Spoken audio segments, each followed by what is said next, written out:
சிதம்பரத்தில் விடுதலை சிறுத்தைகள் கட்சியின் தலைவர் திருமாவளவன் தங்கிய வீட்டில் திடீரென்று வருமான வரித்துறை சோதனை நடத்தியதால் பரபரப்பு ஏற்பட்டது. விடுதலை சிறுத்தைகள் கட்சியின் தலைவரும் சிதம்பரம் தொகுதி வேட்பாளருமான திருமாவளவன் தொகுதி பிரச்சார நாட்களில் தண்டேஸ்வரநல்லூர் கிராமத்தில் உள்ள கட்சி நிர்வாகி வீட்டில் தங்குவது வழக்கம். நேற்று வழக்கம் போல காட்டுமன்னார் கோவில் சுற்றுவட்டார பகுதிகளில் அவர் வாக்கு சேகரிப்பில் ஈடுபட்டிருந்த நிலையில் திடீரென்று அவர் தங்கியிருந்த வீட்டில் வருமான வரித்துறை அதிகாரிகள் சோதனை நடத்தினர்.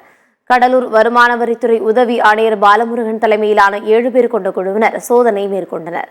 சுமார் 1 மணி நேரம் நீடித்த சோதனையில் பணமோ பொருளோ எதுவும் கைப்பற்றப்படவில்லை என்றும், சிதம்பரம் தொகுதியில் திருமாவளவன் வெற்றி உறுதியாகிவிட்ட நிலையில் அதனை பொறுத்துக் கொள்ள முடியாமல் சோதனை என்ற முறையில் மிரட்டி பார்ப்பதாக விடுதலை சிறுத்தைகள் கட்சியினர் குற்றம் சாட்டியுள்ளனர். 1 மணி நேரத்துக்கு மேல இருந்தாங்க. அது மட்டும் இல்லாம வெளியில போயிட்டு அவங்க ரொம்ப நேரம் அந்த பைபாஸ் ரோட்ல வண்டிகளை போட்டுட்டு ஒரு 3 டீம் அங்கே நின்றுட்டு இருந்தாங்க.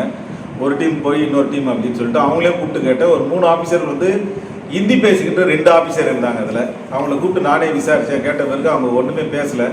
அதுக்கப்புறம் அவங்க என்ன சொல்லிட்டாங்க, நாங்கள் சும்மா வந்துட்டோம் அப்படின்னு சொல்லிட்டு அவங்க இன்கம் டேக்ஸ் ஆஃபீஸர்னு சொல்லாமல் அவங்க ஓடி போயிட்டாங்க. ஒரு ஆவணங்கள் கிடைக்கல, ஒரு ரூபாய் எடுக்கல, வீட்டில் எதுவுமே அவர்கள் எடுத்துகிட்டு போகல.